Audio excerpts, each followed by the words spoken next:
Hello students, welcome back. Class 12, Maharashtra State Board, Physics, Electrostatics. So now, first of all,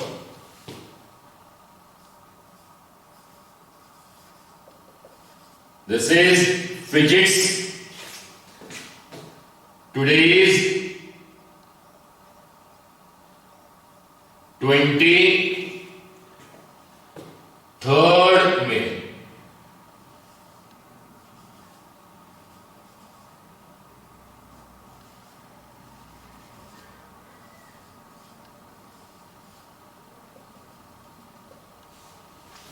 Fine. In the last lecture of electrostatics, we have studied about Coulomb's law. हमने पढ़ा है Coulomb's law के बारे में. क्या पढ़ा है Coulomb's law के बारे में? कि दो चार्जेस के बीच में क्या लगेगा? फोर्स. वो फोर्स दो चार्जेस के बीच में क्या लगेगा? फोर्स. वो फोर्स अट्रैक्शन का भी हो सकता है और रिपल्शन का भी. इसके बारे में हमने डिटेल, फिर उस फोर्स का फॉर्मूला. तो कूलम्स लॉ क्या होता है अगर आपको याद हो तो?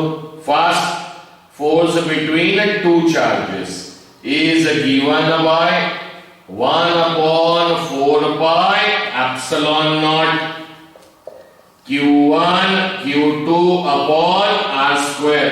साथ में यहां पे एप्सिलॉन R भी आता है. लेकिन अगर हम मान लें कि ये दोनों चार्जेस कहां रखे हैं? एयर, मतलब फ्री स्पेस में. तो यहां पे रिलेटिव परमिटिविटी फ्री स्पेस की कितनी होती है? 1. And epsilon not denotes the permittivity of a free space. ये हम डिटेल में सीख चुके हैं. किसमें? सेकेंड लेक्चर इलेक्ट्रोस्टैटिक्स नंबर 2 में. आज हम पढ़ रहे हैं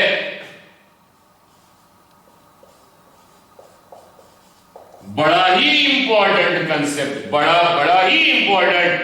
गांठ बांध लीजिए, जब तक इलेक्ट्रिकल पढ़ेंगे तब तक ये काम आएगा. Electric field. इसीलिए किसी को भी कोई भी आज के लेक्चर में जरा सा भी डाउट हो, प्लीज जो लोग मेरे क्लास में नहीं पढ़ते वो बच्चे YouTube में कमेंट बॉक्स में कमेंट कर ले, और जो मेरे क्लास में पढ़ते हैं वो भी कमेंट कर सकते हैं. अदरवाइज उनके पास तो स्ट्रेट फॉरवर्ड चैनल है, व्हाट्सएप नंबर है, व्हाट्सएप ग्रुप में वो मुझे लिख के भेज सकते हैं. लेकिन ध्यान देके सीखिएगा, एग्जाम्पल समझिएगा, और जो मैं कह रहा हूं उस चीज को समझिए. तो चलिए, एनी बॉडी, कोई भी एक बॉडी की जगह मैं वर्ड यूज करता हूं पार्टिकल, क्योंकि याद है इलेक्ट्रॉन भी एक पार्टिकल है और उसको एक चार्ज है, उसके ऊपर एक चार्ज है. उसका नेचर कैसा है? निगेटिव. प्रोटॉन भी एक पार्टिकल है, स्मॉलेस्ट पार्टिकल, जिसपे चार्ज कैसा है? पॉजिटिव. तो चार्ज मटेरियल या पार्टिकल को दिया जाता है. तो मान लीजिए ये एक पार्टिकल है, इस पार्टिकल को हमने चार्ज दिया,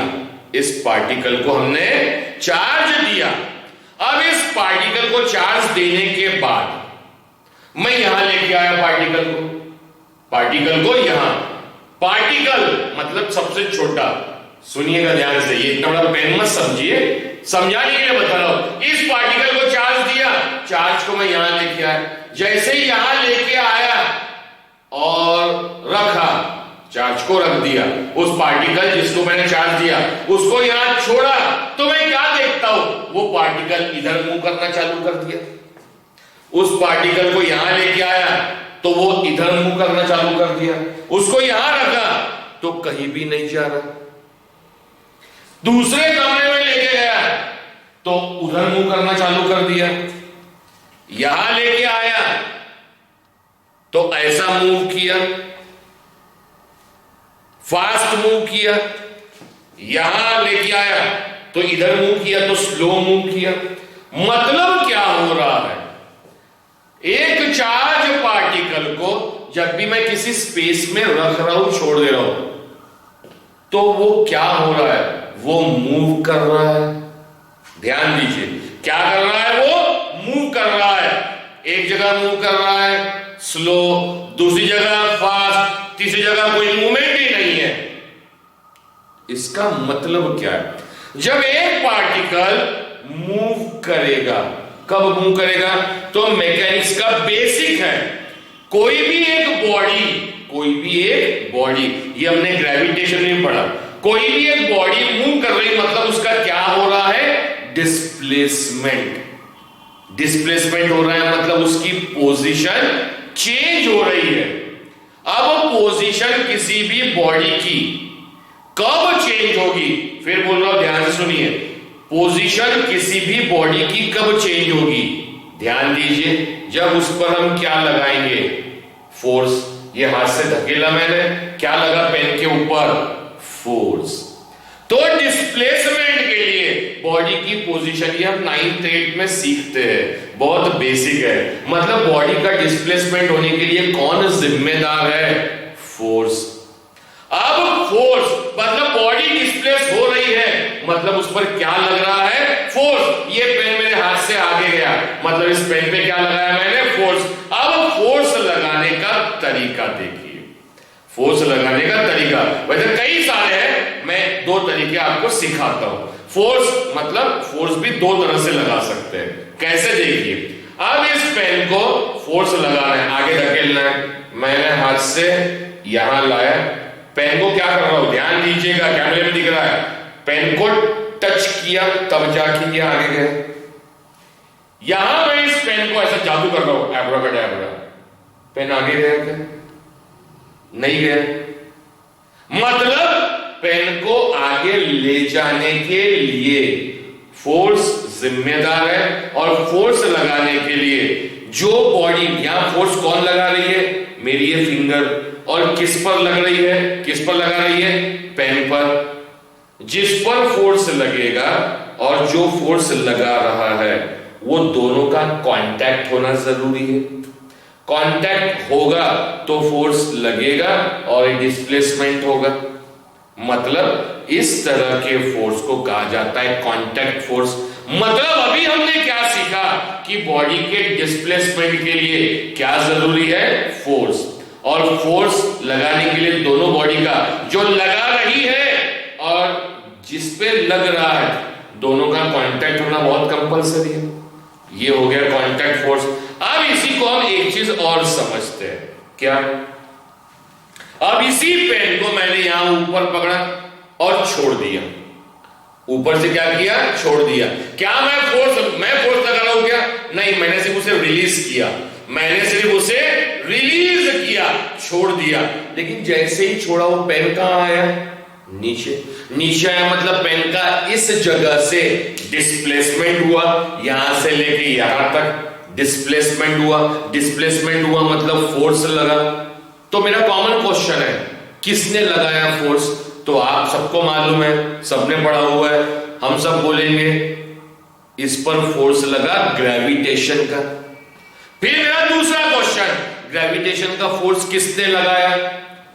तो आप सबका यूनानिमस आंसर, अर्थ ने लगाया। मतलब अर्थ ने इसको अपनी तरफ खींचा, मतलब इस पे ऊपर ग्रेविटेशन का फोर्स लगा। कौन रही है? अर्थ। लेकिन अभी हमने क्या सीखा? फोर्स जो लगाएगा और जिस पर लगेगा, उन दोनों का कांटेक्ट कंपलसरी है। लेकिन आप क्या देखते हैं ऐसा कि अर्थ नीचे से उठ के पेन के पास गई, इसको पकड़ा और नीचे लेके आया? ऐसा हुआ क्या? नहीं, अर्थ अपनी जगह जहां की वही है, वो वही से फोर्स लगा रही है। वही से क्या लगा रही है? फोर्स। तो वो फोर्स जो बिना कांटेक्ट के लगे, तो उस फोर्स को लगाने के लिए, बिना कांटेक्ट के फोर्स को लगाने के लिए हमने एक चीज सोची कि अर्थ ने ग्रेविटेशन का फोर्स बिना कांटेक्ट का लगाने के लिए एक चीज उसने बनाई अपने आजू बाजू, और उस चीज का हमने नाम रखा, ध्यान दीजिएगा, उस चीज का हमने नाम रखा फील्ड। मतलब अगर कोई बॉडी उसके फील्ड मतलब उसका दायरा। अब इसको भी और डिटेल्ड समझते हैं। दायरा मतलब क्या, कई मेरा काम है सब डिटेल्ड पढ़ाना ताकि हर बच्चा समझ सके।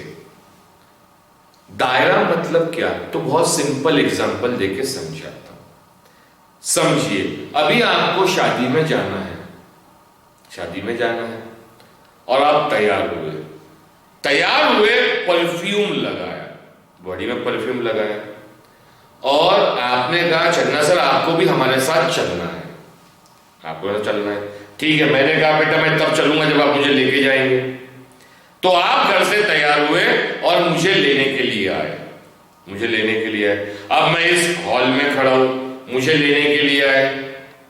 इस हॉल में मान लो मैं यहां खड़ा हूं और यहां और आप हॉल में एंट्री हुए वहां से। जब मेरे से आप दूर है तो मुझे कुछ भी नहीं लगा। जैसे आप नजदीक आए, एक डिस्टेंस पे जैसे ही आए, वैसे मुझे उस परफ्यूम की खुशबू आनी चालू हो गई। सबको आती है, परफ्यूम की खुशबू लेने के लिए अपनी नाक उस बॉडी पे जाके चिपकाने की जरूरत पड़ती है क्या? नहीं। मतलब वो आदमी, वो आप कहीं भी खड़े हो, ये एक पर्टिकुलर डिस्टेंस पे खड़े हो, उस डिस्टेंस पे अगर आए तो परफ्यूम की स्मेल मेरे नोज तक आ गई, मतलब मुझे परफ्यूम की सुगंध आ गई। सुगंध आने के लिए क्या नाक चिपकाना जरूरी है? नहीं।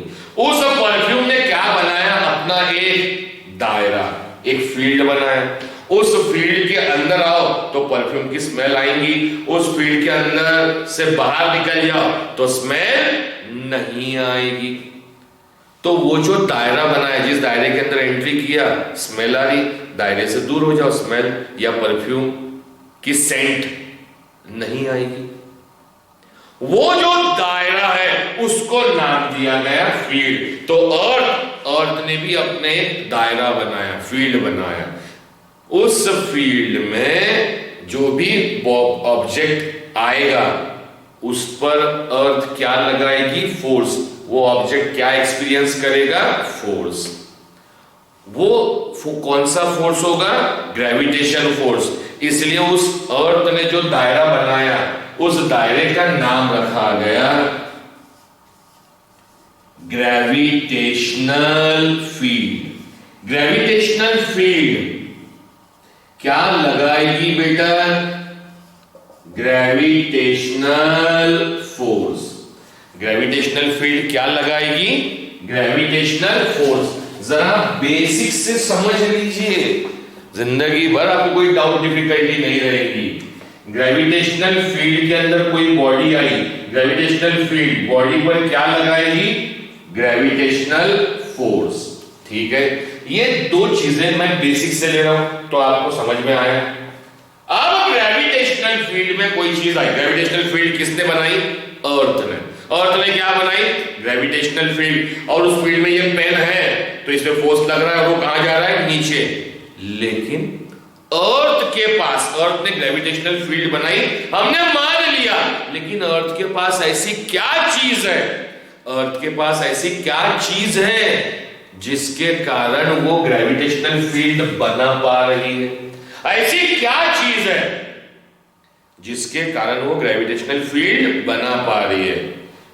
तो वो चीज जिसके कारण अर्थ ग्रेविटेशनल फील्ड बनाती है, उस चीज का नाम है मास। अर्थ के पास क्या है बेटा? मास। और यही हमने पढ़ा, हर वो बॉडी जिसके पास क्या है? मास, वो क्या बनाएगा अपने आजू बाजू? Gravitational field. और वो ग्रेविटेशनल फील्ड क्या लगाएगी? Gravitational force. अब मास अर्थ के पास है, अर्थ के पास मास है, उसने क्या बनाया? एक ग्रेविटेशनल फील्ड। वो क्या लगा रही है? Gravitational force. किस पर लगा रही है? ध्यान देके सुनिएगा, इसको भी एग्जाम्पल समझाता हूं। अब ग्रेविटेशनल फोर्स किस पर लगेगा? किस पर? तो ध्यान देके समझिए।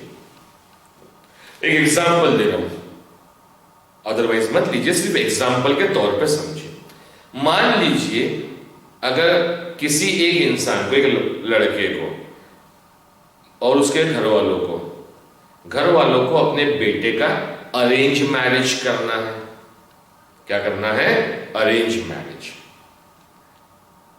अब वो लड़का एक पर्टिकुलर कम्युनिटी को बिलोंग करता है, पर्टिकुलर कम्युनिटी को बिलोंग। मैं अरेंज मैरिज की बात कर रहा हूं, बाकी इसकी बात नहीं कर रहा हूं, फिर तो आप कोई भी कर सकते हैं। मैं अरेंज मैरिज की बात कर रहा हूं जनरली। तो जनरली क्या होता है, अरेंज मैरिज करने के लिए जब आप लड़के का अरेंज मैरिज करने के लिए निकले, वो एक कम्युनिटी को बिलोंग करता है।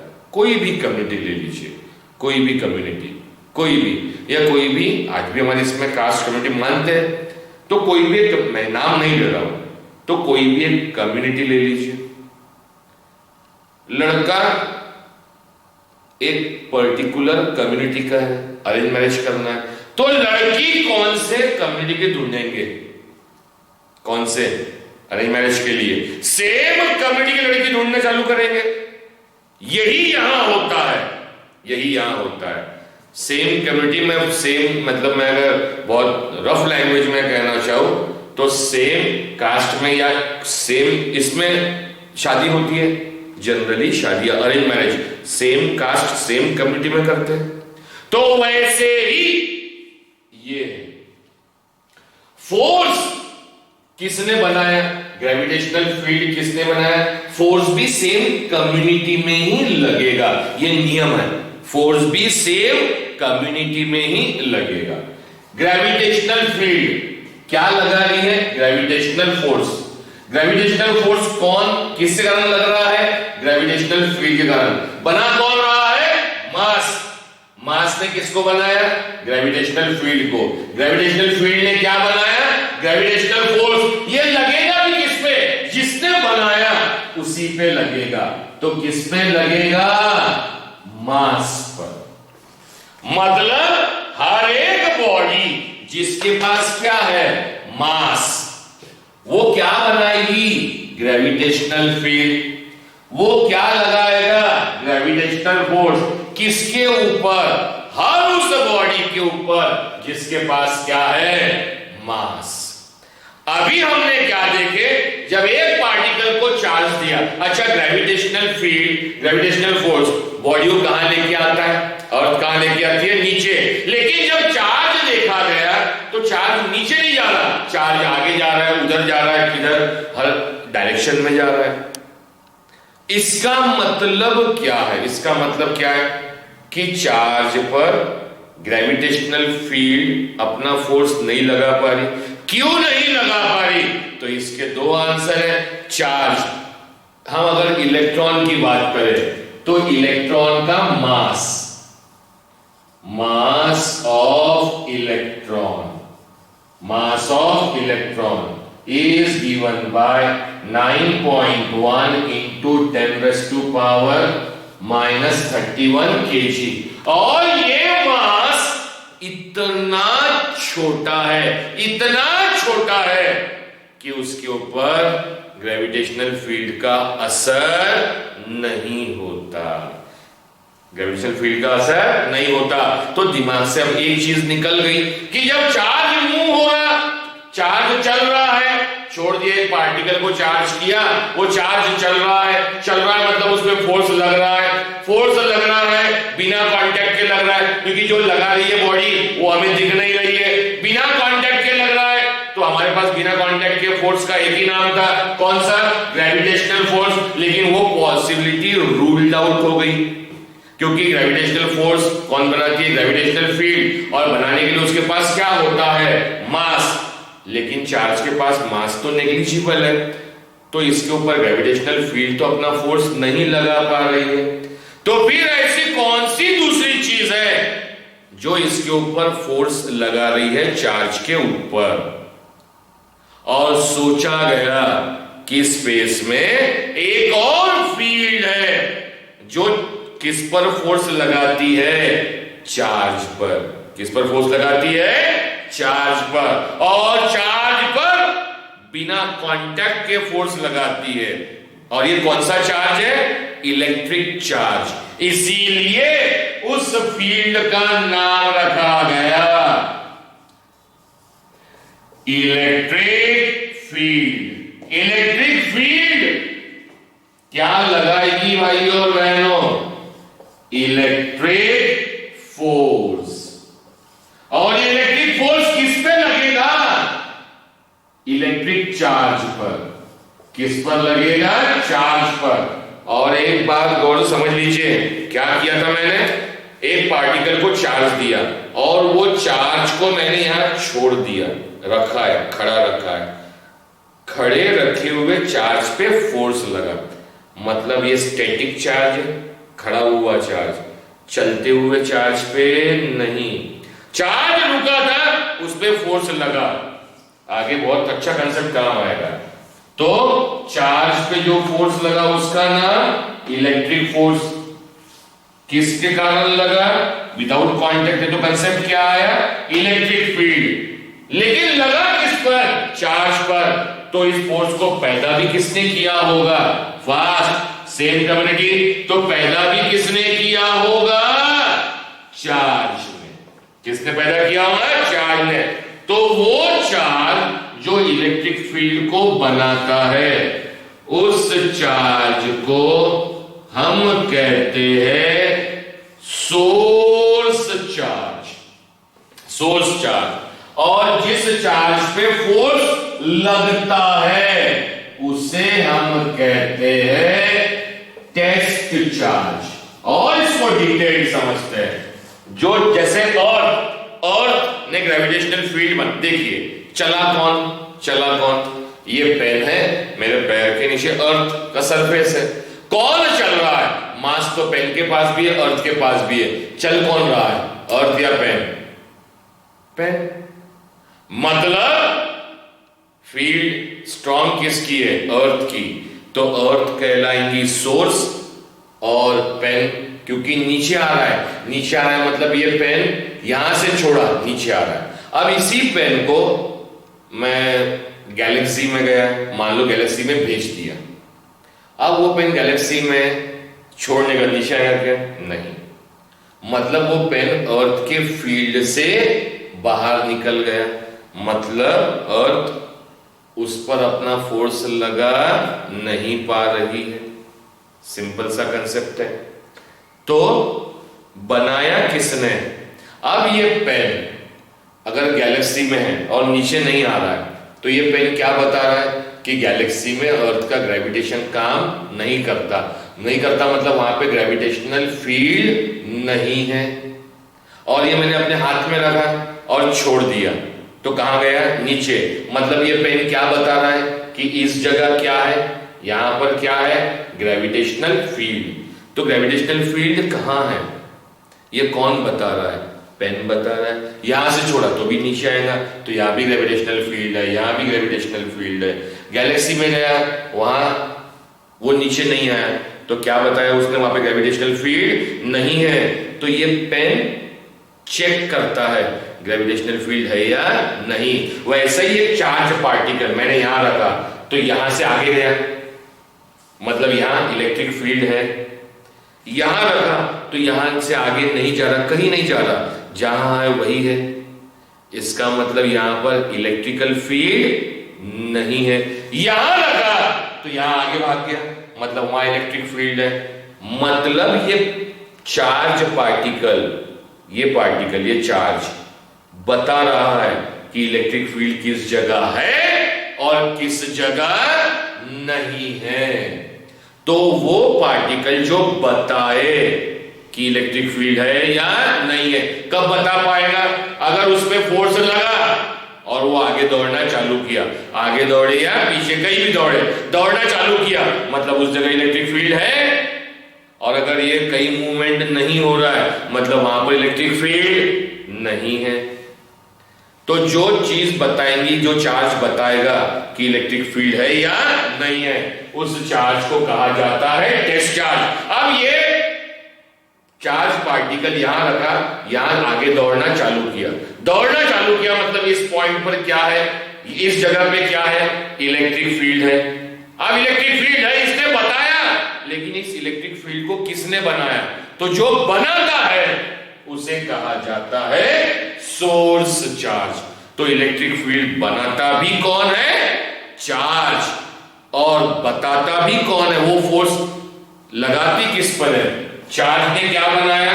Electric field. जो चार्ज इलेक्ट्रिक फील्ड बनाएगा वो सोर्स चार्ज। इलेक्ट्रिक फील्ड क्या लगाएगी? Electric force. किस पे लगाएगी? एक चार्ज पर ही लगाएगी। उसे कहेंगे test charge. Test charge is generally denoted by small q and source charge is generally denoted by capital Q।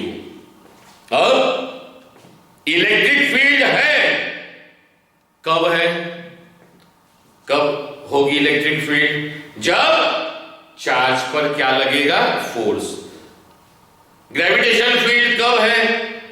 जब मास पर क्या लगेगा? फोर्स। तो मास, ये पेन जिसके पास मास है, ये दिख रहा है आपको? दिख रहा है? हाँ दिख रहा है, नीचे गया है। भले ही ग्रेविटेशनल फील्ड ना दिखे, लेकिन ये जिस पर लगा रहा है फोर्स, वो मास तो दिख रहा है। मतलब हम समझते हैं कि सही मायने में ग्रेविटेशनल फील्ड है, क्योंकि मास दिख रहा है और वो नीचे जाते हुए दिख रहा है। लेकिन अब तक जो मैंने समझाया कि एक पार्टिकल जिसको चार्ज दिया वो आगे दौड़ना चालू किया, क्या हमें ये अपनी आंखों से दिखता है? तो आप कैसे यकीन मानेंगे? क्योंकि ना तो इलेक्ट्रिक फील्ड दिख रही है और ना ही चार्ज दिख रहा है, ना ही सोर्स चार्ज दिख रहा है, ना ही टेस्ट चार्ज दिख रहा है। तो इलेक्ट्रिक फील्ड कैसे हम बताएंगे? क्या इलेक्ट्रिक फील्ड सही में होती है, ये रियल है, या फिर ये हमारे दिमाग की पैदाइश है या इमेजिनरी है? क्या है ये? तो मैं कहूंगा इलेक्ट्रिक फील्ड एक्चुअली होती है। अब अगर मैं कह रहा हूं इसलिए आप मान लो कोई जरूरी नहीं है, तो इसको हम एग्जांपल से समझते हैं कि इलेक्ट्रिक फील्ड रियल है, इमेजिनरी नहीं। अभी हमने क्या बताया? अगर यहां पर इलेक्ट्रिक फील्ड है, यहां यह अंगूठा एक चार्ज, इसके पास इलेक्ट्रिक फील्ड, ये चार्ज है, ये चार्ज ने अपने आजू बाजू क्या बनाया? Electric field. और ये चार्ज दूसरा है, इसने इसके ऊपर क्या लगाया? फोर्स। यहां खड़े होके विदाउट कांटेक्ट में क्या लगाया? फोर्स, और ये हिलना चालू हुआ। तो इलेक्ट्रिक फील्ड असल में है या नहीं? कोई भी चीज रियल कब हो सकती है? कब होती है रियल? कब होती है रियल? कोई भी फील्ड, कोई भी फोर्स रियल तब होता है जब वो किसी को डिस्प्लेस कर दे, किसी बॉडी को हिला के दिखाए। जैसे ये पेन को और हिला के दिखा दिया, हिला के दिखा दिया, मतलब ग्रेविटेशनल फील्ड एक्चुअली है। तो इलेक्ट्रिक फील्ड भी एक्चुअली कब होगी? जब वो किसी चीज को, कोई भी फोर्स कब होगा एक्चुअली? जब वो किसी चीज को हिला के दिखाए। जैसे हम 11th क्लास में एक फोर्स पढ़ते हैं, centrifugal force, centripetal towards the centre, centrifugal imaginary. क्योंकि सेंट्रीफ्यूगल खड़े हुए बॉडी को हिलाता नहीं है। ये हमने सर्कुलर मोशन में इंट्रोडक्शन में पढ़ा है। आगे जब सर्कुलर मोशन बताऊंगा तब उसमें हम डिटेल करेंगे। तो इतना समझ लीजिए, कोई भी फोर्स एक्चुअली कब होगा? जब वो किसी बॉडी को हिला के दिखाएगा, किसी भी चीज को हिला के दिखाएगा, डिस्प्लेसमेंट करके दिखाएगा। तो इसको एग्जांपल समझते हैं। हमने एक चार्ज पार्टिकल को पकड़ा, और आज मैंने लाया नहीं है, ऐसे समझ लीजिए ये चार्ज। अच्छा, उससे पहले और अगर इलेक्ट्रिक फील्ड फोर्स लगाती है मान लो चार्ज पे, तो चार्ज यहां रखा, इलेक्ट्रिक फील्ड ने फोर्स लगाया तो आगे गया, इलेक्ट्रिक फील्ड को पलटाया तो चार्ज पीछे गया। ऐसा घुमाना चालू किया तो चार्ज भी ऑसिलेट करना चाहिए, आगे पीछे होना चाहिए। अगर ये होता है तो इलेक्ट्रिक फील्ड असल में है, और चार्ज का मोशन नहीं होता तो इलेक्ट्रिक फील्ड असल में नहीं है। फिर तो हमारे दिमाग की उपज रहेगी। यही क्वेश्चन, सब क्वेश्चंस पूछे गए जब ये थ्योरी बनाई गई, यही सब क्वेश्चंस पूछे गए। तो ये वही क्वेश्चन जो दिमाग में पैदा होने चाहिए, जो अमूमन 90% बच्चों के दिमाग में नहीं होते, टीचर ने जो कहा हम लिखते बुक में ये है, पढ़ लिए खत्म।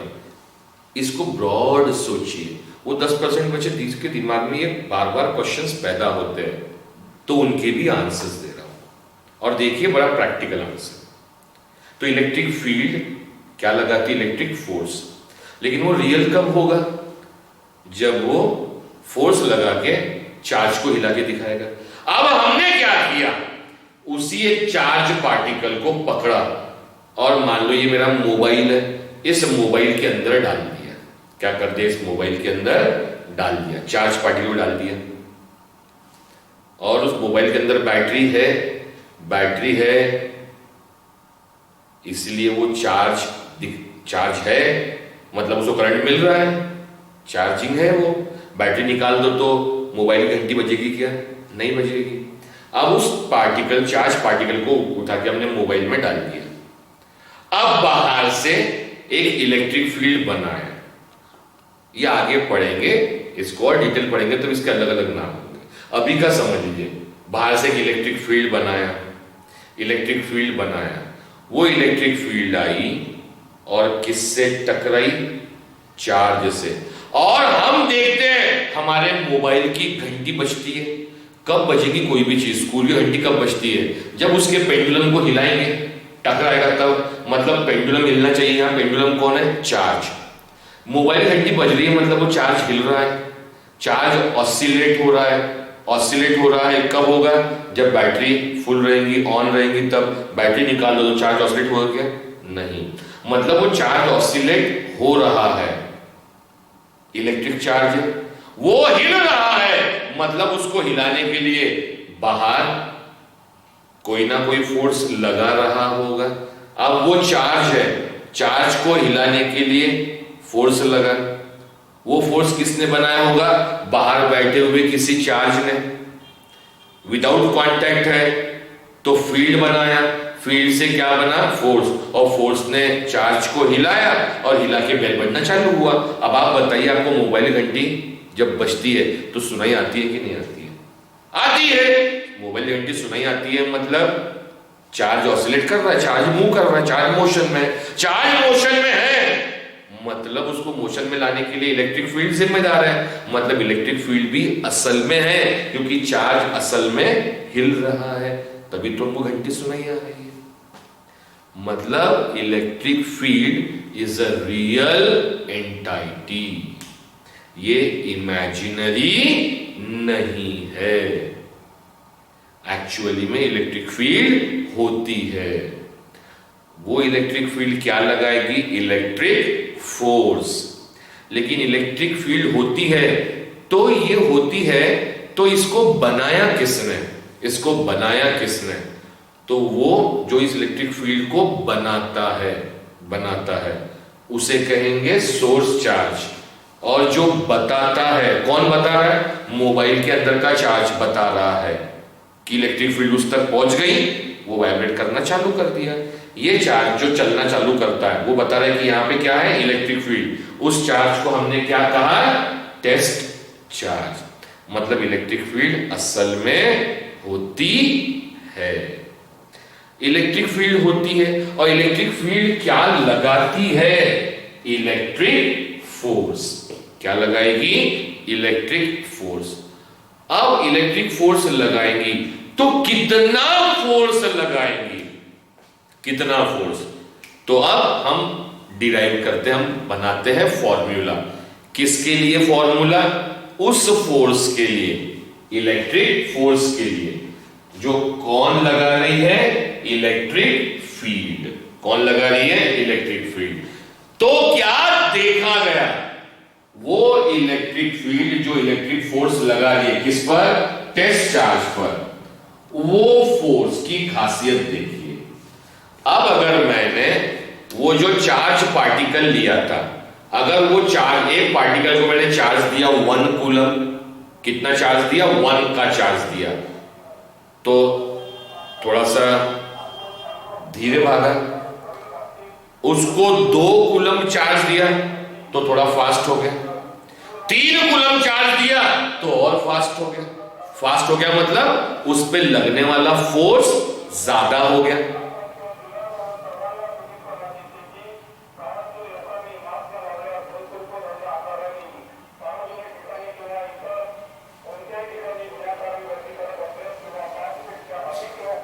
ये हमारे घर में अनाउंसमेंट है कोविड-19 का। चलिए अब फिर से पॉज दें।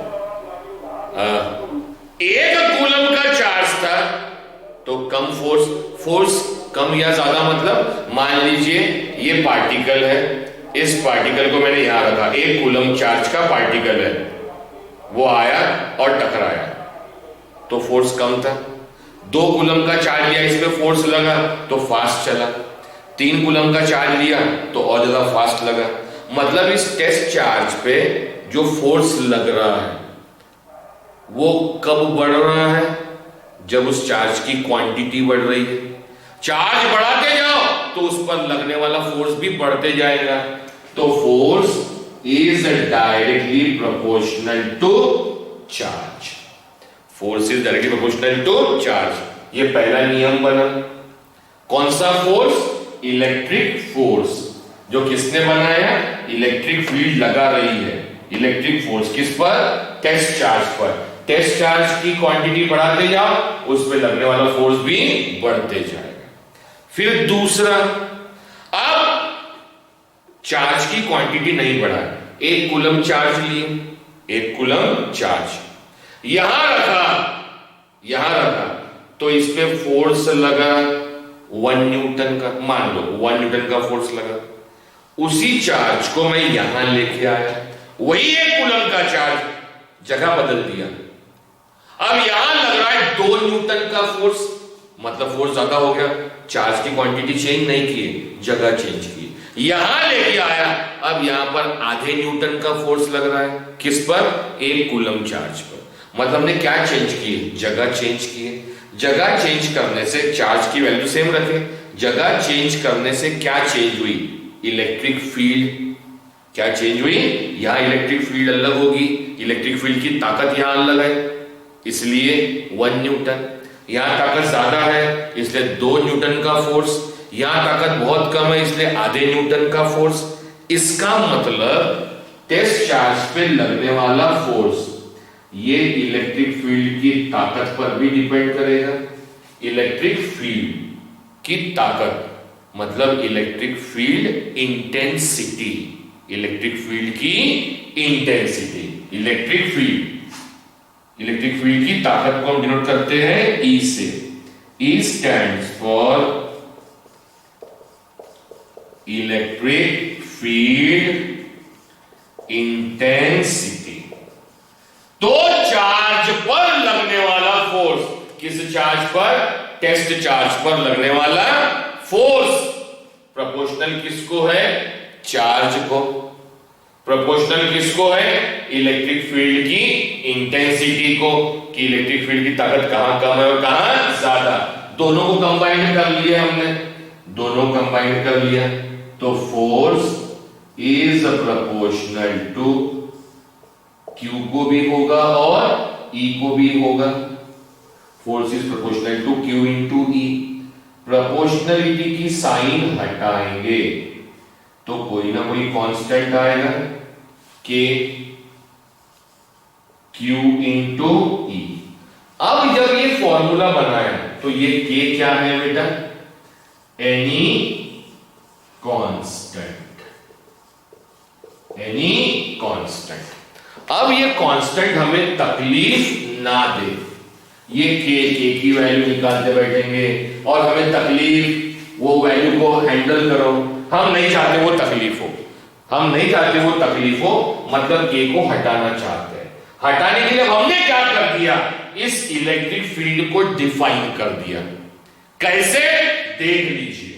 अब हमने क्या किया? लेट इस फोर्स की वैल्यू कितनी लिए हमने? 1 न्यूटन। कितने लिए बेटा? 1 न्यूटन। Q भी कितना लिए हमने? Q भी कितना लिए? 1 कूलम। Q भी 1 कूलम लिए, फोर्स भी 1 न्यूटन लिया। जब चार्ज भी 1 कूलम लिया, फोर्स भी 1 न्यूटन लिया, तो इलेक्ट्रिक फील्ड की कोई ना कोई वैल्यू होगी। Q और F मालूम है तो E की कोई ना कोई वैल्यू होगी। वो इलेक्ट्रिक फील्ड की जो वैल्यू है उसको मान लिया मैंने, वो जो भी वैल्यू आई उसको उसको मान लिया 1 यूनिट। मतलब इलेक्ट्रिक फील्ड को भी 1 कूलम चार्ज पर 1 न्यूटन फोर्स लगाने के लिए जितनी इलेक्ट्रिक फील्ड चाहिए उसको 1 यूनिट मान लिया। ई को भी क्या मान लिया? 1 यूनिट। अब अगर ये तीनों के तीनों 1 यूनिट हो जाए तो 1 इक्वल्स टू के इंटू 1 इंटू 1। देयरफॉर के की वैल्यू कितनी हो गई बेटा? 1। तो अब ये फॉर्मूला क्या बनेगा? F is given by Q into E और E is given by F upon Q और Q की वैल्यू हमने कितनी ली है? 1। तो E is given by, मान लो E is given by F। तो अब E को डिफाइन कर लो। What is electric field intensity? Electric field intensity is nothing but the force। और वो फोर्स कौन एक्सपीरियंस कर रहा है? Experienced by 1 coulomb charge। तो how do you define electric field? Electric field is nothing but a force, is nothing but a force experienced by 1 coulomb charge। Q की value 1 रख दो तो जितना फोर्स लग रहा है वही क्या कहलाएगा? Electric field. This is the basic definition of electric field.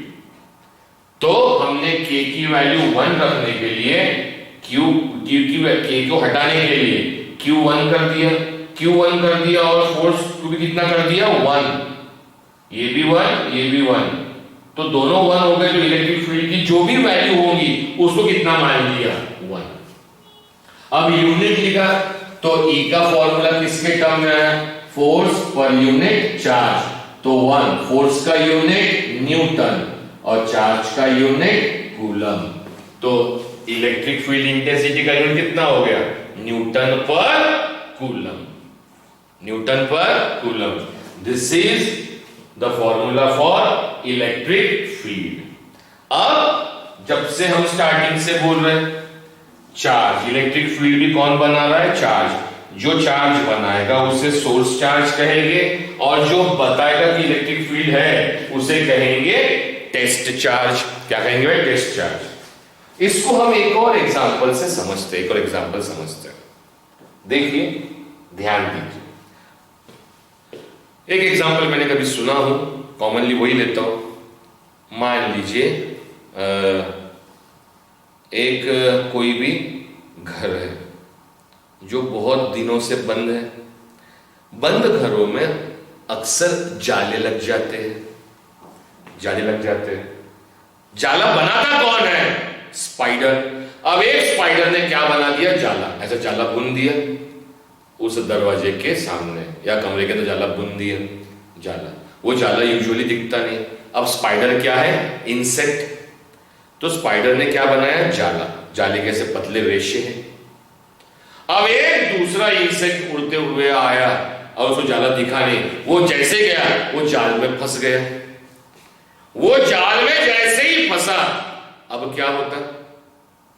वो जाल का वो रेशा हिलता है और हिल के, मकड़ी तो वो स्पाइडर सेंटर में बैठी है, यहां जाले में एक इंसेक्ट फंस गया। वो जाला हिला, हिल के क्या किया उसने हिल के बताया किसको? मकड़ी को। जो सोर्स है किसका? जाले का। वो मकड़ी ने जाला बनाया तो वो मकड़ी को उस जाले ने बताया कि हमारे यहां पे इंसेक्ट आ गया। जाले ने किसको फंसाया? इंसेक्ट को। मकड़ी भी क्या है? इंसेक्ट। तो अच्छा, आदमी फंसेगा क्या उस जाले में? कभी बड़ी चीज नहीं। तो जाला बनाया किसने? इंसेक्ट ने। फोर्स किस पे लगाया? इंसेक्ट पे। Same community. तो मकड़ी क्या करती है फिर उसके ऊपर, उस इंसेक्ट जो फंसा है उस धागे रेशे को खींचती है, लपेटती है और इंसेक्ट अपने पास लेके आती है और बाद में तो उसको जो करना है इंसेक्ट का वो कर लेती है। लेकिन वो जो मकड़ी का सोर्स था, वो जो मकड़ी थी जाले का जो सोर्स है, यहां पे जाला है, ये किसने बताया? इंसेक्ट ने। अगर इंसेक्ट आराम से चले गया होता आर पार तो जाला होता क्या नहीं। तो जाला है या नहीं ये किसने बताया, दूसरे इंसेक्ट ने।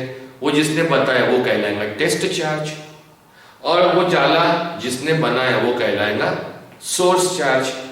तो यहां पे इलेक्ट्रिक फील्ड जो बनाता है वो सोर्स चार्ज, और जो बताता है वो टेस्ट चार्ज। मतलब सोर्स चार्ज टेस्ट चार्ज पे क्या लगाएगा, फोर्स। बिना कांटेक्ट के मतलब इलेक्ट्रिक फील्ड।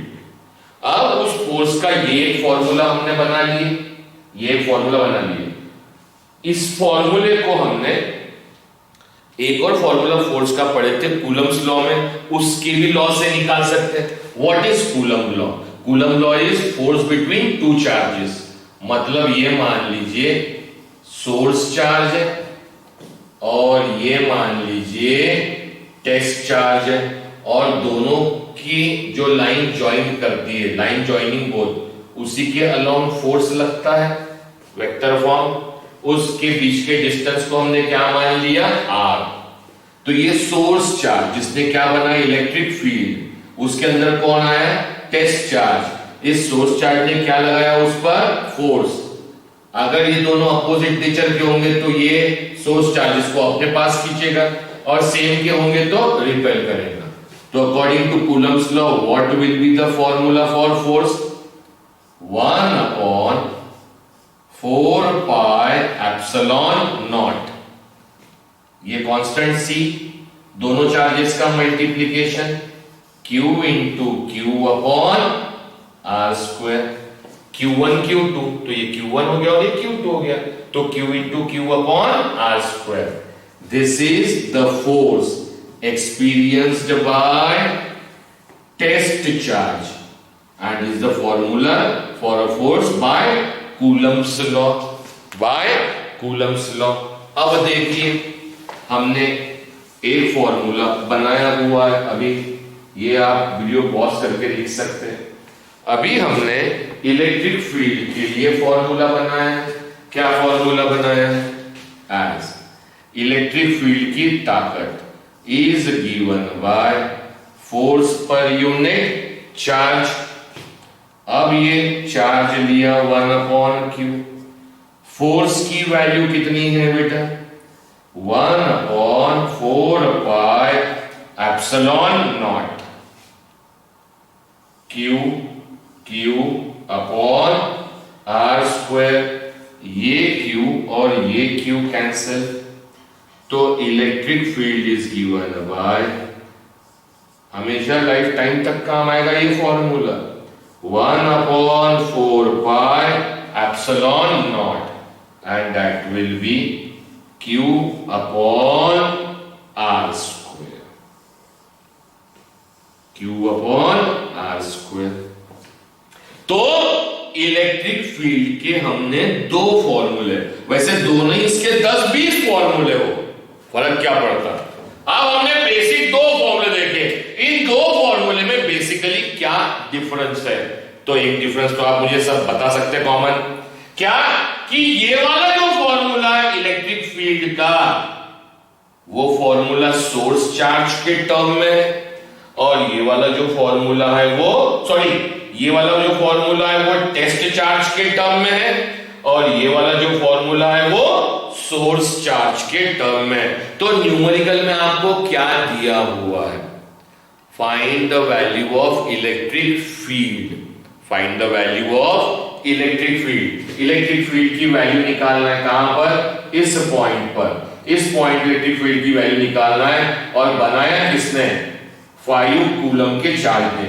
इस चार्ज ने इलेक्ट्रिक फील्ड बनाया, इस पॉइंट पर इलेक्ट्रिक फील्ड, तो ये हो गया सोर्स, और जिस पॉइंट पर निकालना है तो उसका कोई ना कोई डिस्टेंस होगा, मान लो 2 मीटर डिस्टेंस है, तो आपको सोर्स चार्ज दिया है, जिस पॉइंट पे इलेक्ट्रिक फील्ड निकालना है, इस पॉइंट पे इलेक्ट्रिक फील्ड कितनी है निकालना है, तो सोर्स चार्ज दिया है, और दोनों पॉइंट के बीच का डिस्टेंस, तो ये फॉर्मूला लगाएंगे।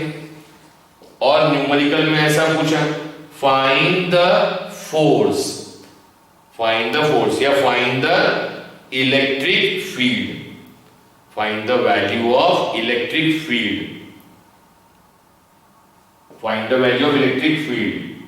एट अ पॉइंट, या इलेक्ट्रिक फील्ड की वैल्यू निकालना है किस जगह, उस जगह जहां पर 2 कूलम का चार्ज 10 न्यूटन का फोर्स एक्सपीरियंस कर रहा है। एक पॉइंट पर 2 कूलम का चार्ज 10 न्यूटन का फोर्स एक्सपीरियंस कर रहा है, मतलब ये वाला चार्ज एक्सपीरियंस कर रहा है 10 न्यूटन का, तो इलेक्ट्रिक फील्ड की वैल्यू 10/2 विल बी 5। तब एक्सपीरियंस कौन कर रहा है? Test charge. यहां पर बनाया किसने? Source charge. तो कौन सा फॉर्मूला लगाना है वो डिपेंड करता हमें न्यूमेरिकल में वैल्यू किसकी दी है, टेस्ट चार्ज की दी है या सोर्स चार्ज की दी है। क्लियर? वीडियो को पॉज करके आप चाहे तो फॉर्मूला लिख सकते हैं, अदरवाइज आगे। अभी इसी इलेक्ट्रिक फील्ड को और थोड़ा सा डिटेल, एक थोड़ा सा छोटा सा पॉइंट डिटेल में जाने के लिए। अब जब से मैं इलेक्ट्रिक फील्ड बोल रहा हूं, हमें दिखती तो है ही नहीं, दिखती नहीं है तो फिर इसको बनाएंगे कैसे सर? दिखती नहीं है लेकिन मुझे तो आपको समझाना है, साइंटिस्ट को भी हमको समझाना था, तो उन्होंने इलेक्ट्रिक फील्ड को रिप्रेजेंट, अच्छा दरअसल इलेक्ट्रिक फील्ड बताइए स्केलर क्वांटिटी है या वेक्टर? इलेक्ट्रिक फील्ड रिप्रेजेंट किससे किया है? फोर्स से।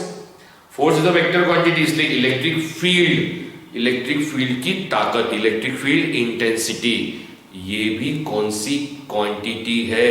Vector quantity. मतलब उसके पास क्या है? डायरेक्शन। मतलब क्या? इलेक्ट्रिक फील्ड क्या लगाती है? इलेक्ट्रिक फोर्स, तो कोई ना कोई डायरेक्शन होगा। तो मैंने आपको हमने सिंपल सा रूल बनाया कि इलेक्ट्रिक फील्ड इलेक्ट्रिक फोर्स लगाएगी किस पर? टेस्ट चार्ज पर। उसका डायरेक्शन क्या होगा? तो कूलम्स लॉ में भी हमने बनाया है, फिर बता रहा हूं कि ये एक मैंने सोर्स चार्ज लिया, सोर्स चार्ज लेने के बाद अब मैंने टेस्ट चार्ज यहां रखा, टेस्ट चार्ज प्लस वाला। सोर्स चार्ज जनरली हम पॉजिटिव लेंगे, फर्स्ट लेक्चर में बताया मैंने कि पॉजिटिव हमें कन्वीनियंस पड़ता है। रिपल्शन मतलब आगे धकेलेगा तो ऊपर नीचे किधर, तो मैंने सेकंड लेक्चर में बताया कूलम्स लॉ के वेक्टर में फोर्स हमेशा दोनों चार्जेस को जो लाइन ज्वाइन करेगी उसके अलोंग लगेगा, मतलब उसी की डायरेक्शन में। मतलब ये चार्ज अगर यहां है तो ये फोर्स इस डायरेक्शन में लगेगा। यही चार्ज मैंने अगर यहां रखा तो ये इधर या इधर नहीं जाएगा, दोनों को जो लाइन ज्वाइन करेगी उधर जाएगा। ये अगर मैंने टेस्ट चार्ज यहां रखा तो ये इधर जाएगा, टेस्ट चार्ज मैंने यहां रखा तो इसको ज्वाइन करने वाली लाइन इधर जाएगा। तो ये हमेशा टेस्ट चार्ज के ऊपर फोर्स लगाएगा कौन? इलेक्ट्रिक फील्ड, और डायरेक्शन दोनों को ज्वाइन करने वाली लाइन के अलोंग। मान लो इलेक्ट्रिक फील्ड का मैंने डायग्राम बनाया,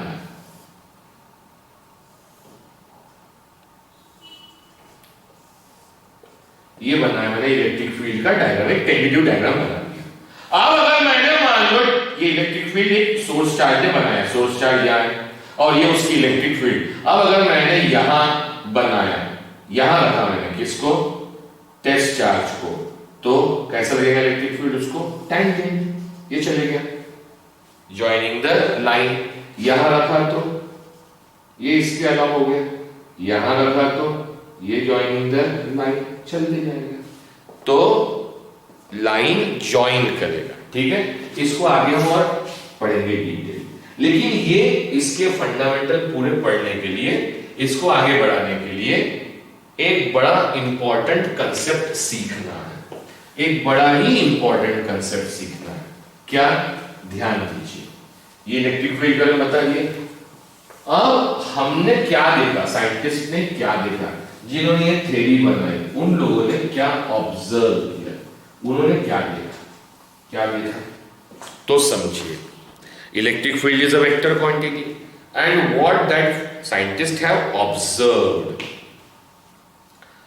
अब एक चार्ज लिया हमने, एक चार्ज। अच्छा, ये 5 उंगली अलग अलग है, बांध दूं तो एक मुट्ठी बन गई, और ये मुट्ठी ऐसी लग रही जैसे पॉइंट बन गया। तो अब सोर्स चार्ज एक पॉइंट के रूप में, किस रूप में? पॉइंट के रूप में। यहां टेस्ट चार्ज रखा मैंने, क्या रखा? Test charge.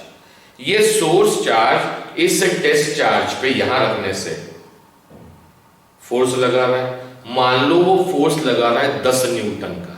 रूप क्या है? मुट्ठी, पॉइंट। कौन सा लगा रहा है? 10 न्यूटन का फोर्स लगा रहा है। अब मैंने इस टेस्ट चार्ज का रूप चेंज कर दिया, अलग कर लिया। अब इस चार्ज को मैंने मुट्ठी में नहीं, एक पूरी लंबी लाइन में भर दिया, पूरे लंबे वाले सिलेंडर में भर दिया। वही चार्ज की क्वांटिटी सेम, ये भी चार्ज की क्वांटिटी सेम। जब ये मुट्ठी में था सोर्स चार्ज, तो इस चार्ज पे 10 न्यूटन का, जैसे इसको लाइन में भर दिया चार्ज को, तो अब ये 10 न्यूटन का नहीं, इसकी ताकत कुछ अलग हो गई, कम हो गई। फिर इस सोर्स चार्ज को मैंने लाइन की जगह खींच के ऐसी शीट में कर दिया। जैसे ये पेपर है, ये पेपर, इस पेपर में फैला के कर दिया, तो ये पेपर का प्लेन है, तो चार्ज इन प्लेन आया।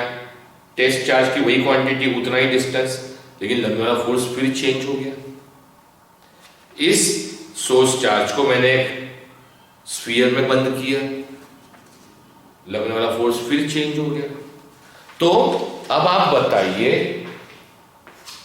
चार्ज की क्वांटिटी, सोर्स चार्ज जितना था पॉइंट भी उतना ही था, हर जगह उतना ही है, टेस्ट चार्ज भी उतना है, लेकिन जैसे जैसे मैं उसका रूप चेंज कर रहा हूं, वैसे लगने वाला फोर्स भी चेंज हो रहा है।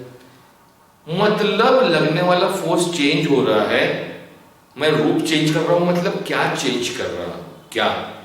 तो वो जो चेंज कर रहा हूं उसे कहा जाता है डिस्ट्रीब्यूशन ऑफ चार्जेस।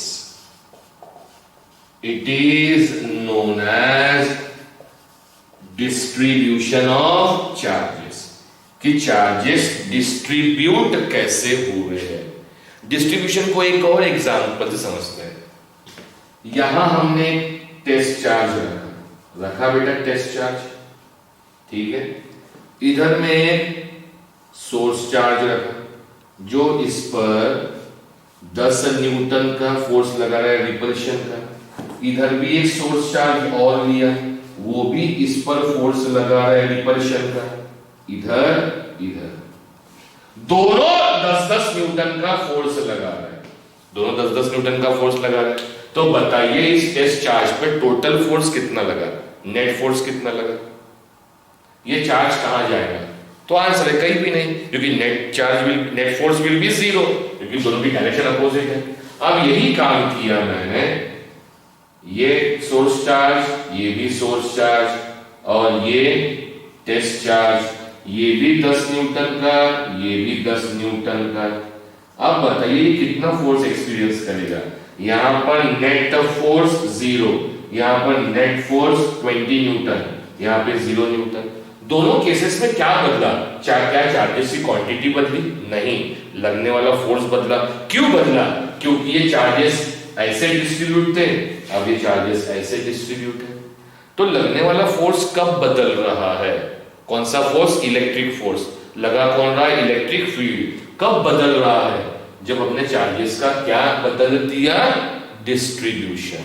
ये डिस्ट्रीब्यूट हुए, पहले अपोजिट डायरेक्शन में थे, फिर एक डायरेक्शन में आ गए। इसी को कहा जाता है डिस्ट्रीब्यूशन ऑफ चार्जेस। हमारे कोर्स में डिस्ट्रीब्यूशन चार्ज 5 तरीके के हैं। पहला डिस्ट्रीब्यूशन पॉइंट चार्ज, जो ही बताया, फिर लाइन चार्ज, फिर चार्ज इन अ शीट और अ प्लेन, फिर चार्ज इन अ वॉल्यूम। फिर ऐसा भी हो सकता कि चार्ज एक तरफ पॉजिटिव रहे और एक तरफ निगेटिव। ये वाला डिस्ट्रीब्यूशन दुनिया में सबसे ज्यादा यूज होने वाला डिस्ट्रीब्यूशन है, और इसे नाम बताता हूं, इसे कहते हैं डायपोल। पॉजिटिव, निगेटिव, ये आगे बताएंगे। So we are going for distribution of charges.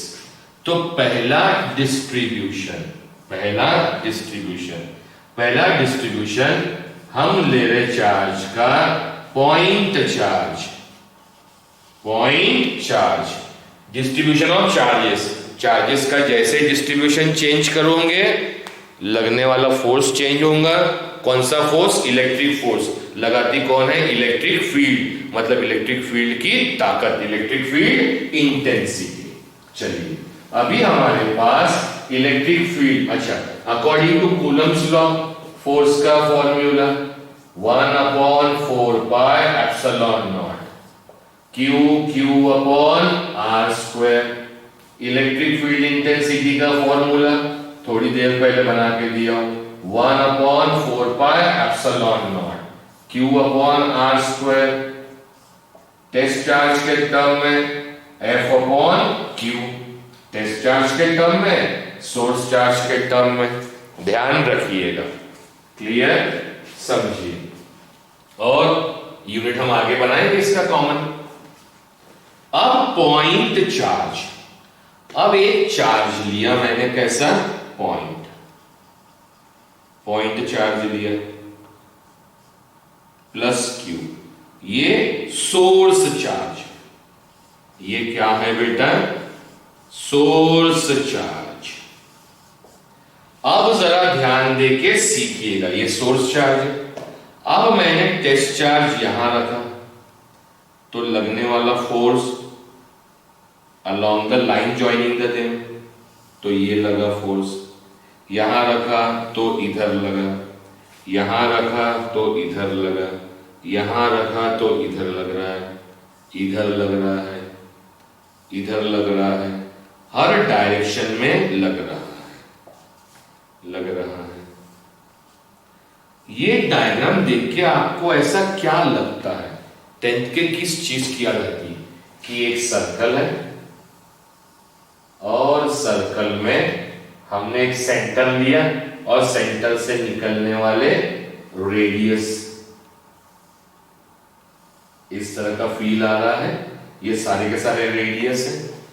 तो पॉइंट चार्ज ने जो ये जो लाइंस बनाया, ये लाइंस क्या बना दिखा रही है? लगने वाला फोर्स कौन लगा रही है? Electric field. मतलब ये लाइन किसको रिप्रेजेंट कर रही है? इलेक्ट्रिक फील्ड को।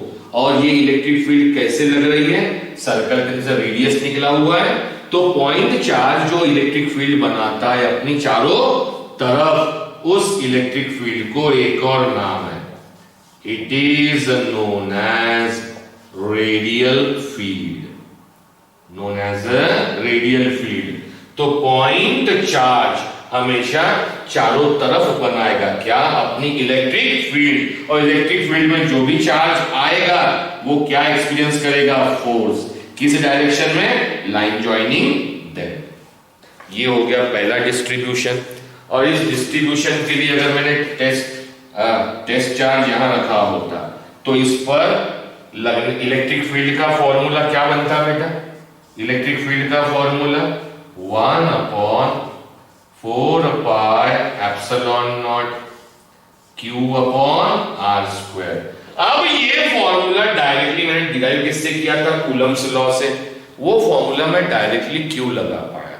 क्योंकि कूलम्स लॉ में हमने जब दो चार्जेस लिए थे तो वो दोनों चार्जेस कैसे है बेटा? वो दोनों चार्जेस पॉइंट चार्जेस। ध्यान रखिए, कूलम्स लॉ के अपने ओन लिमिटेशंस है।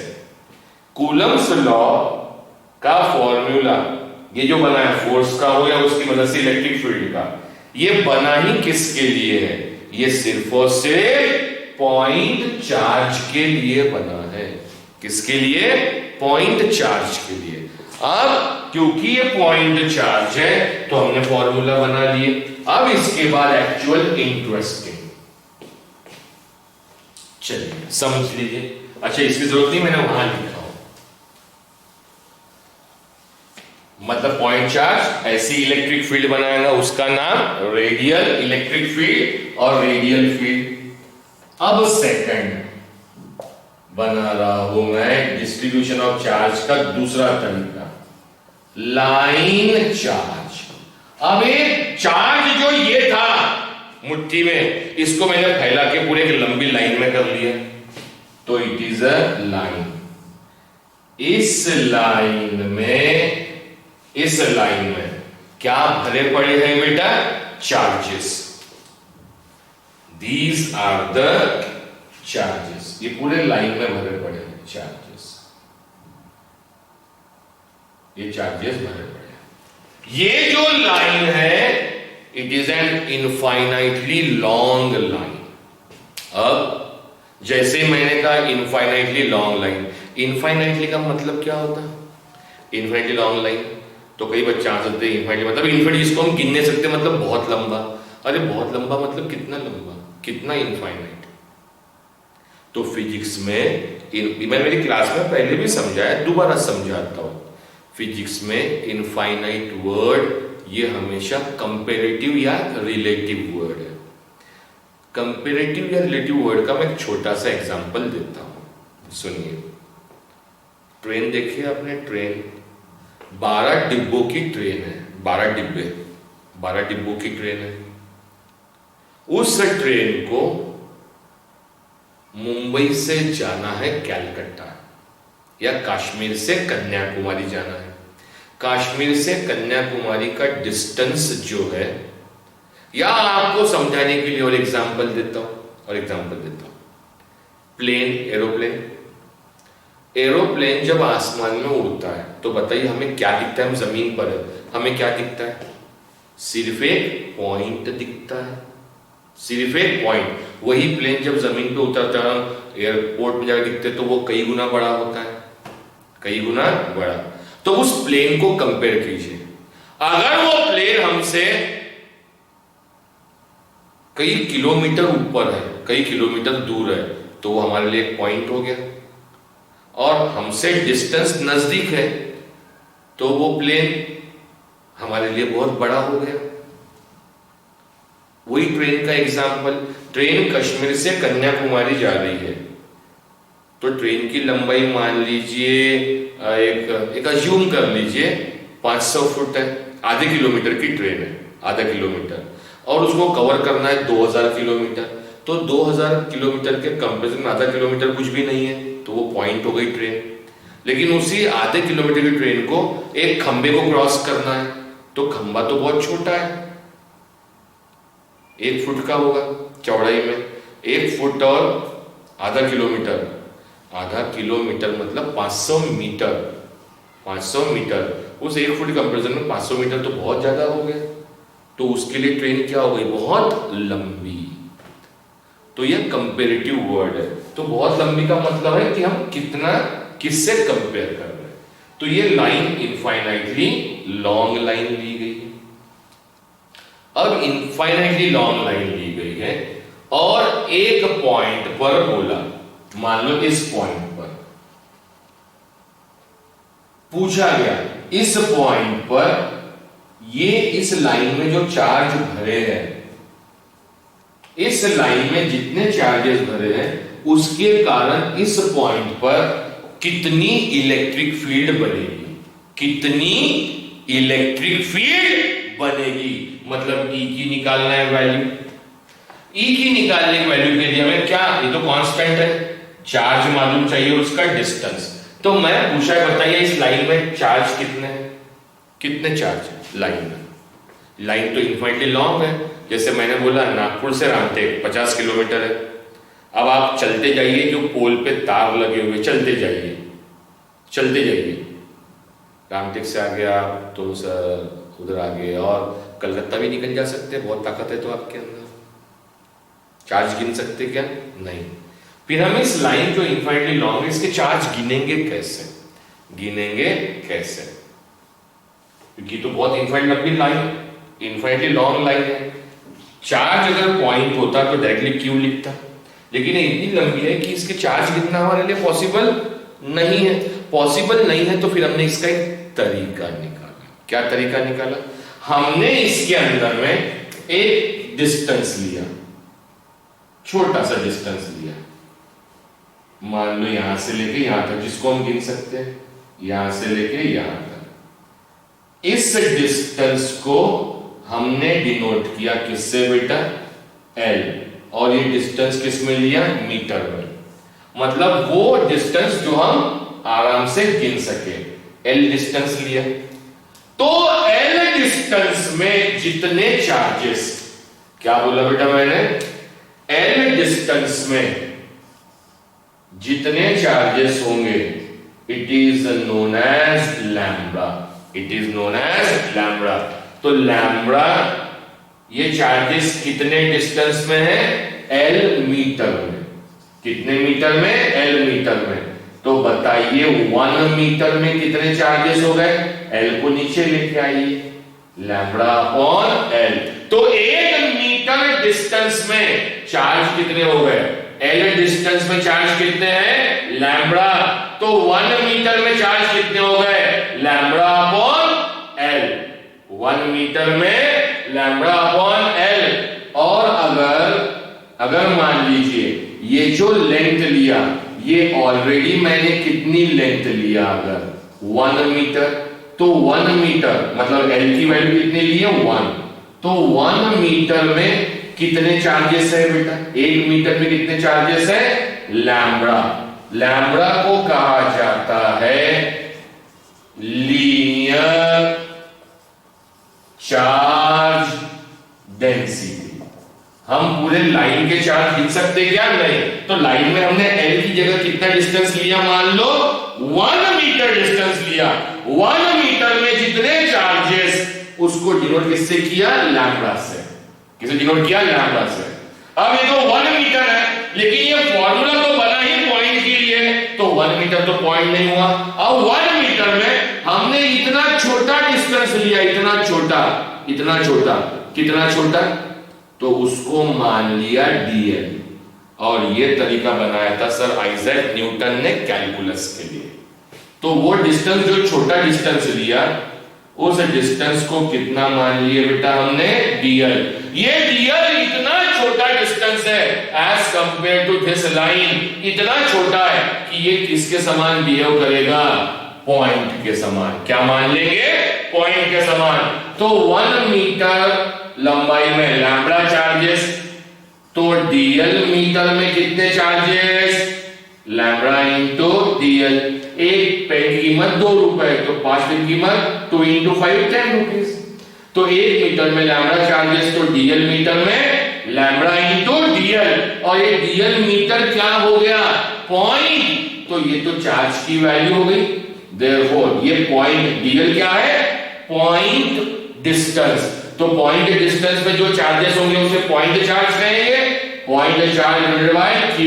तो q की वैल्यू कितनी हो गई, लैम्ब्डा इनटू dl। मतलब इस dl लेंथ में जितने चार्जेस होंगे, तो वो पॉइंट बन गया। पॉइंट को हम किससे करते हैं, q से। तो q की वैल्यू कितनी आ गई, लैम्ब्डा इनटू dl। और इनके बीच का डिस्टेंस, जिस पॉइंट पे इलेक्ट्रिक फील्ड की मुझे वैल्यू निकालना है, वो डिस्टेंस कितना है, e। तो बताइए इलेक्ट्रिक फील्ड का फॉर्मूला कितना हो जाएगा, 1/4 पाई एप्सिलॉन नॉट।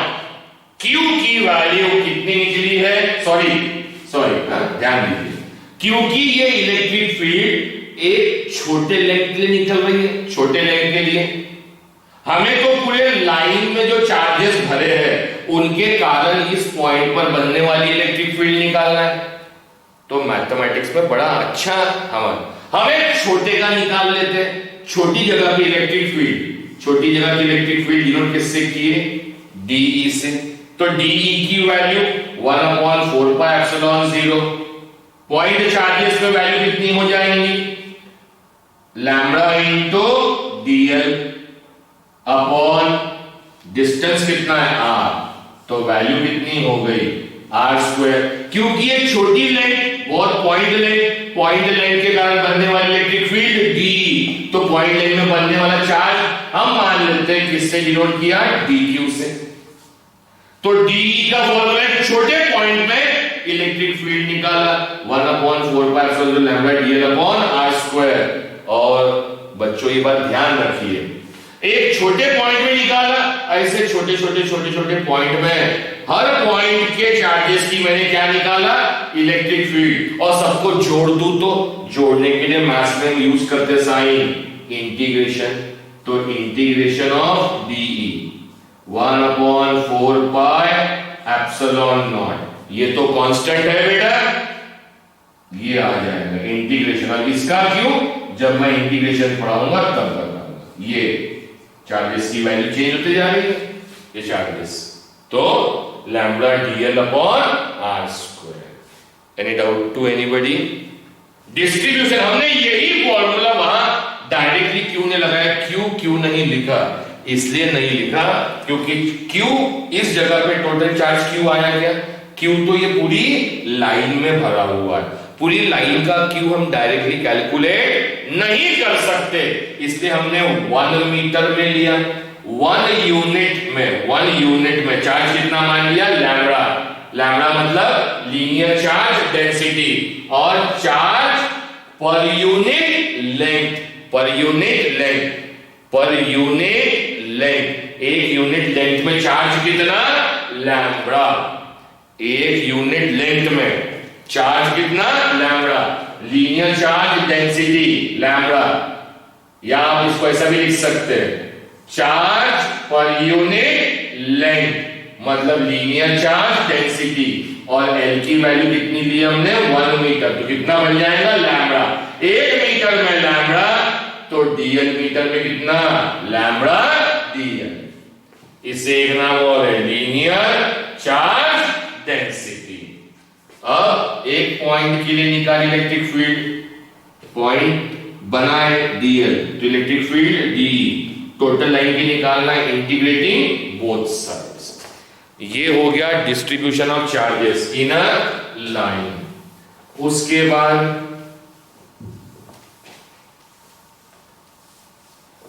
तीसरा, distribution of charges in a plane. किस में ले रहे बेटा, प्लेन में। ये प्लेन बना है, दिस इज अ प्लेन। अब इस प्लेन में भी हर जगह क्या डिस्ट्रीब्यूट है, चार्ज। ये प्लेन शीट है, और ये शीट भी क्या है, इनफाइनाइटली लॉन्ग। इनफाइनाइट लॉन्ग के लिए एग्जांपल, ये प्लेन शीट का एग्जांपल, तो हमारी अर्थ का सरफेस वो भी एक प्लेन शीट है जिसमें क्या भरे हुए हैं, चार्जेस। तो चलिए अब ये फॉर्मूला भी हम यहां लगा सकते हैं क्या, क्योंकि ये किसके लिए है, पॉइंट चार्ज के लिए। ये पॉइंट चार्ज है क्या, नहीं, तो हम क्या मान लेंगे, एक छोटा सा एरिया लिया, ए एरिया के लिए, एरिया ए के लिए। एक छोटे एरिया में जितने भी चार्जेस होंगे वो चार्जेस हमने कितना मान लिए बेटा, सिग्मा। ए एरिया के लिए सिग्मा, तो 1 यूनिट एरिया के लिए सिग्मा अपॉन ए, 1 यूनिट एरिया के लिए। अगर ए की वैल्यू कितनी मान ली है हमने, 1 मीटर, तो 1 मीटर स्क्वायर, तो 1 मीटर स्क्वायर एरिया के लिए कितने चार्जेस बेटा, सिग्मा। 1 मीटर स्क्वायर एरिया के लिए चार्जेस कितने, सिग्मा। तो इसमें से हमने बहुत छोटा हिस्सा ले लिया, बहुत छोटा हिस्सा मतलब कितना, डीए। तो डीए एरिया के लिए चार्जेस कितने होंगे, sigma into dA. 1 metre square के लिए सिग्मा, तो डीए मीटर स्क्वायर के लिए सिग्मा इंटू डीए, और सिग्मा कहलाता है areal charge density. It is known as an areal charge density. तो छोटा एरिया इतना छोटा ले लिए कि उसको हमने क्या मान लिए, पॉइंट, और इस पॉइंट के लिए ये प्लेन के अंदर एक पॉइंट हो गया, प्लेन के बाहर हमने पॉइंट पर क्या निकालना है, we have to find an electric field. But ये इस पॉइंट पर electric field due to very small area, क्या ये टोटल चार्जेस के लिए है क्या? नहीं, बहुत स्मॉल चार्जेस के लिए, पॉइंट चार्जेस के लिए। तो इलेक्ट्रिक फील्ड भी कितनी निकलेगी? बहुत छोटी, due to that point charge d formula 1/4 pi epsilon. इतने छोटे एरिया में, डीए एरिया में चार्जेस कितने? सिग्मा इनटू डीए, और दोनों बीच का डिस्टेंस कितना मान लिए? आर। तो कितना आ गया? R square. लेकिन हमें तो total electric field, total charges के कारण इस पॉइंट पर बनने वाली इलेक्ट्रिक फील्ड निकालना है। तो हमने क्या कर दिए, हर चार्जेस के कारण इलेक्ट्रिक फील्ड निकालते गए, उनको जोड़ते गए। तो integration of dE is given by 1/4 pi epsilon naught integration of sigma dA upon are square, और डीई का इंटीग्रेशन होता है ई। कैसे? जब इंटीग्रेशन के वीडियोस डालूंगा तब उसमें समझेगा। 1/4 पाई एप्सिलॉन नॉट, इसको कैसा सॉल्व करेंगे ये जब आएंगे एप्लीकेशंस तब बताऊंगा। Integration of sigma dA upon are square, that is a electric field at a point due to a charges distributed in a plane sheet or in a plane sheet. Clear to all of you? It is known as areal charge density, और इसे हम aerial distribution भी कह सकते हैं charges का। ये third concept समझ में आ रहा है, बड़े इंपॉर्टेंट। ये फॉर्मूला क्यों लगा नहीं सकते? क्योंकि ये फॉर्मूला डिराइव किया हमने कूलम्स लॉ से, और कूलम्स लॉ का फॉर्मूला पॉइंट चार्ज के लिए, वो पॉइंट चार्ज नहीं है, तो हम उसको अज्यूम कर रहे हैं, बना रहे, कन्वर्ट कर रहे हैं किसमें? पॉइंट में। उसके बाद चौथा,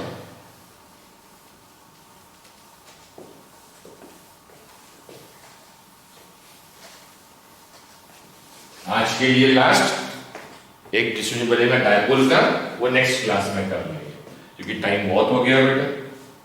सेकंड, वॉल्यूमेट्रिक डिस्ट्रीब्यूशन। सेकंड नहीं, चौथा वॉल्यूमेट्रिक डिस्ट्रीब्यूशन। जरा समझ लीजिए, ये एक मैंने स्फेरिकल कंडक्टर लिया, स्फेरिकल कंडक्टर बना क्या स्फीयर? नहीं यार, कुछ अजब बन गया, कोशिश कर लेते एक बार और।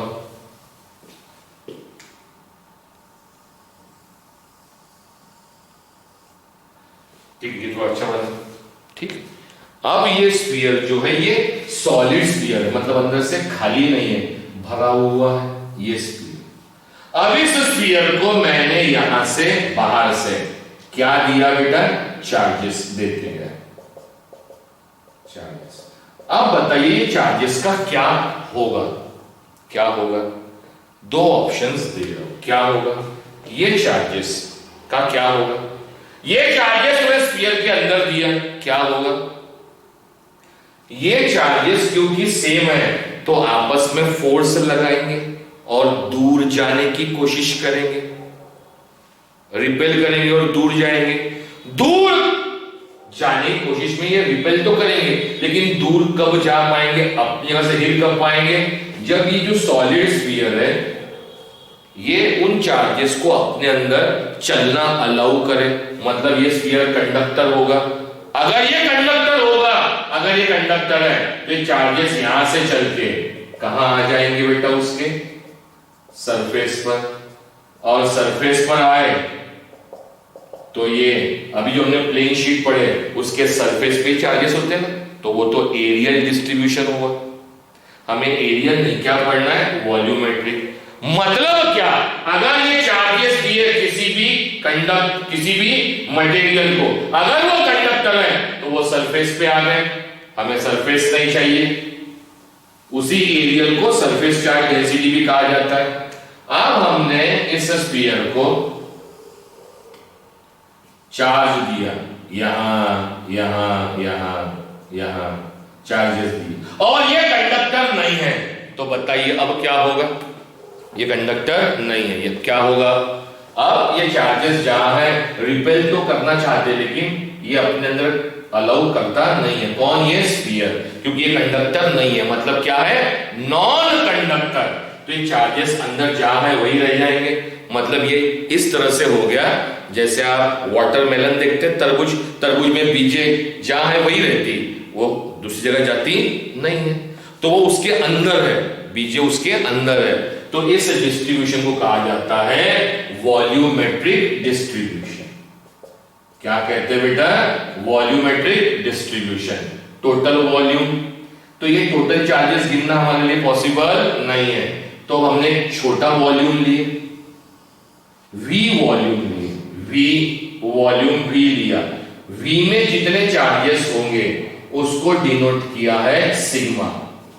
V वॉल्यूम में सिग्मा चार्जेस, तो 1 मीटर क्यूब, एक जनरल यूनिट ले रहा हूं, 1 मीटर क्यूब वॉल्यूम में सिग्मा अपॉन V हो गया।